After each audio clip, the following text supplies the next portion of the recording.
Salut, je m'appelle Dany et avec cette vidéo, je veux exprimer mon soutien au mouvement des Gilets jaunes depuis Jakarta, en Indonésie, plus ou moins à 15 000 bornes de la France.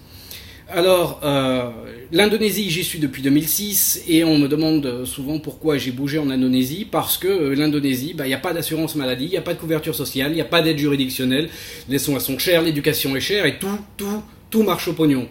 Bon, j'ai vu les résultats de moi-même, c'est une longue histoire, mais j'ai vécu dans des petits villages un peu partout en Indonésie, dans des semi-bidonvilles à Jakarta, j'ai passé du temps dans la famille de ma femme en race campagne, où par exemple la maison des cousins a un sol en terre compactée.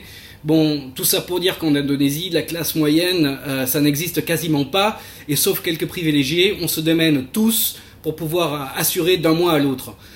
Même moi, parce que je suis pas employé d'une grosse boîte française, je vis à la locale, donc même moi je me démène pour boucler les fins de mois.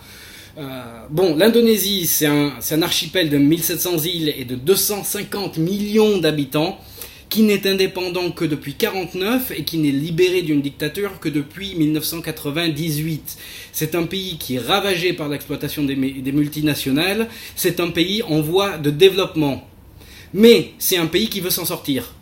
Le système ferroviaire, les routes, les nouvelles technologies, la bureaucratie, la corruption, ce sont des problèmes sur lesquels se penche une myriade d'initiatives publiques ou privées.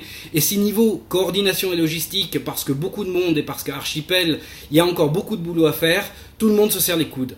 Bon, maintenant, quel rapport avec les Gilets jaunes et quel rapport avec la France ? Le rapport, en fait, c'est que le peuple français se plaint des mêmes choses que les Indonésiens et c'est pas du tout un bon signe.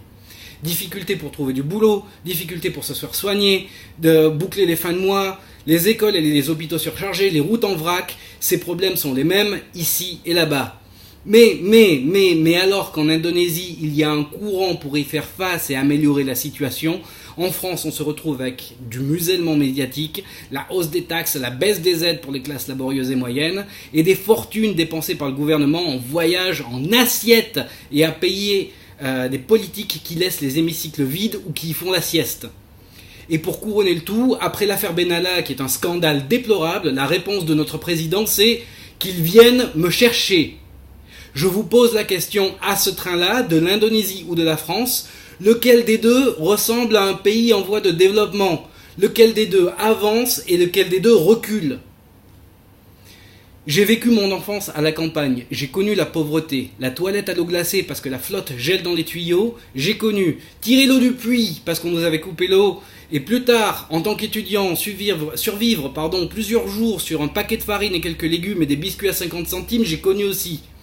J'ai pas envie d'y retourner, donc ici, là, à Jakarta, je me démène pour ma famille et pour moi, mais surtout, je ne veux pas que plus de personnes ne plongent dans cet état-là. Ni mes amis en France, ni ma famille en France. Donc, dans tous les cas, merci les Gilets jaunes.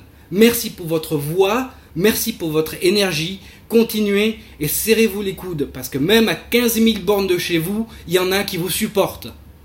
Et pour vous, les politiciens, je tiens à dire qu'il faut arrêter d'avoir peur du peuple et d'arrêter de leur tirer sur la corde. Aussi, arrêtez de prendre les gens pour des abrutis parce que la propagande, c'est pas fait pour la France. Tout ce qu'on veut ici ou là-bas, c'est les moyens de vivre une vie tranquille, nous et nos familles, de bâtir quelque chose pour les générations futures. On veut savoir qu'on est pris en compte, qu'on est pris au sérieux et que nos choix passés aux urnes ne se résument pas par des « venez me chercher ». Servez-vous de vos oreilles, servez-vous de votre sens commun, allez passer un mois avec le budget d'un ouvrier, reconnectez-vous avec vos citoyens, parce que maintenant, c'est le moment ou jamais. De Jakarta, à bon entendeur, salut.